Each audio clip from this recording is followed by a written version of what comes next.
Hello again, everyone. Edwin Learnard back once again in this YouTube astrological cycle. I'm going to be talking about the moon in conjunct Mercury in a natal chart. Now, first off, some of you may remember when I first started my YouTube astrology channel, I did a series on the aspects in a natal chart. They were a little bit concise, and some people may have referred to the videos as snappy. So what I decided to do was make another series on them in which the videos would be a little bit longer and more descriptive. So anyway, first thing up is, well, if you have the moon in conjunct Mercury in a natal chart, there may be an adjustment, which is the inconjunct, may be needed between, the emotional needs, which is the moon, and, your communication, which is Mercury.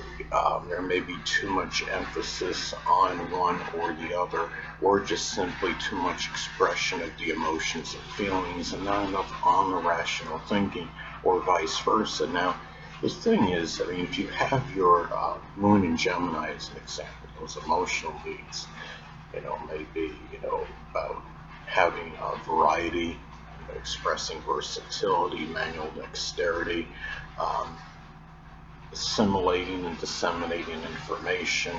Um, it could be having that newspaper, that learn, just general learning, and not even mimicry. But if you have,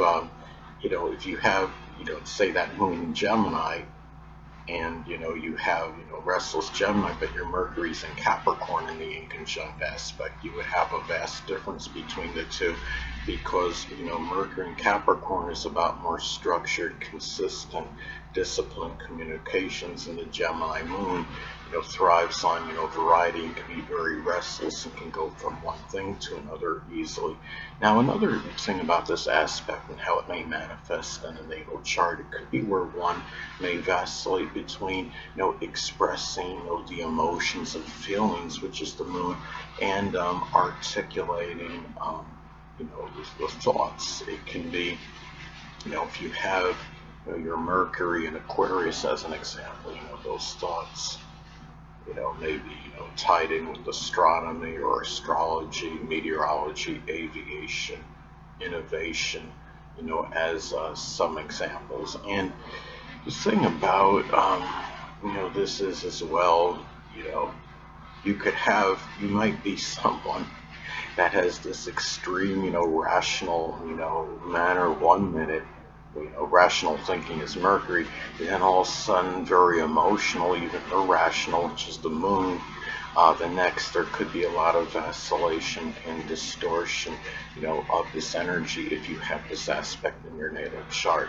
Now, another way that this aspect may be expressed could be, that you may really intensely nurture and care, which is the moon, for siblings, cousins, and neighbors, which is Mercury 1 moment, and then you might be like completely apathetic and oblivious to them the next. Going back to the moon in Gemini as an example, you may, strongly nurture and care for those people through, some kind of, mental stimulation, playing games that challenge the mind, like Lumosity or Haiku, as some examples.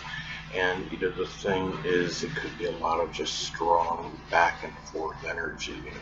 The inconjuncts, again, they are about adjustments, and the key is to find, strive for some balance and equilibrium between the two energies involved in the aspect.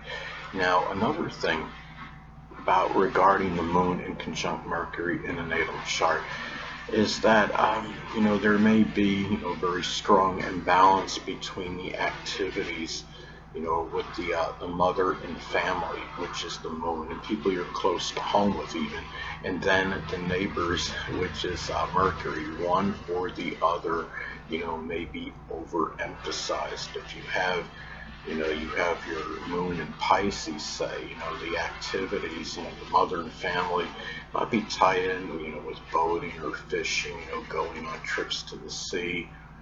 It could be doing things, the metaphysical, which includes astrology, poetry, dancing, photography, things, that could be, they're Pisces related. And as some examples, and and you may overemphasize the activities with the mother and family, and then be somewhat oblivious to your neighbors when they need help, or vice versa. It could be a thing where you're dominated by your time with the neighbors at some point in time.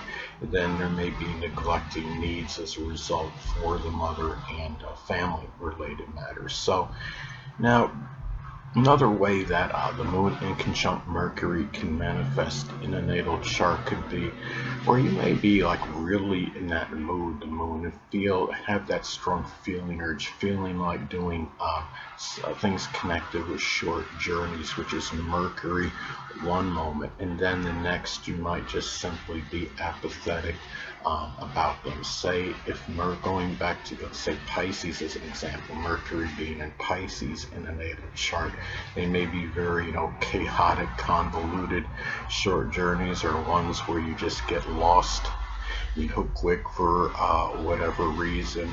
It could be, if you have, let's say Mercury in Aquarius as another example, it could be taking short trips to, say, computer or electronic expos, or visiting astrology, related places, or it could be doing, just unusual short trips, short journeys in general. Mercury in Aries could be very quick, abrupt, spontaneous short journeys as another example. Now, another thing too about this aspect, the moon in conjunct Mercury in a natal chart may also be expressed in one moment you may be very responsive, which is the moon, to communications and writings, which is Mercury, and then at other times you may be, completely apathetic, completely unresponsive, to these things. Let's say if Mercury is in Virgo as an example, those,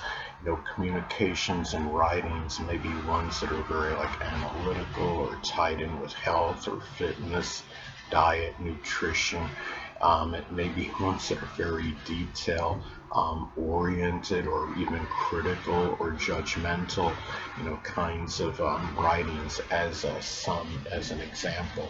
Now, another thing about this aspect in the natal chart is that sometimes you may easily analyze the emotions, which is the moon, and other times maybe there's tremendous difficulty in doing so, or maybe there's an over-analysis at times regarding why you did such and such, or why you reacted and with those emotions at one moment. The moon, and other times you may not even try to analyze them and not really care. If say if your moon is in Scorpio as an example, the emotions at times can be convoluted and complex, and it may be even harder to really try to analyze them in some instances. And the thing about it is, there may be times where you're very, one moment, you could be very inquisitive regarding, your home. Your inquisitive inquiring is connected with Mercury, and you might be very inquisitive regarding your home, your roots, your family, your ancestry, which is the moon. Then other times again, you just might be very indifferent about those things. Let's say if the moon is in Sagittarius as an example, your roots, your ancestry may be tied in with publishers, advertisers, people that were involved in a printing press operation. It could be philosophers, explorers, people that are involved with the sports and the outdoors as some examples. And let's say, again, another example, the moon is in Taurus, and that could be, family, or, roots or ancestry may be tied in with people that were involved in banking or finance, or working with stockbrokers or pawnbrokers, as some other examples. Anyway, people, that'll conclude this YouTube astrological segment. Until next time, Edwin Learnard saying, stay well.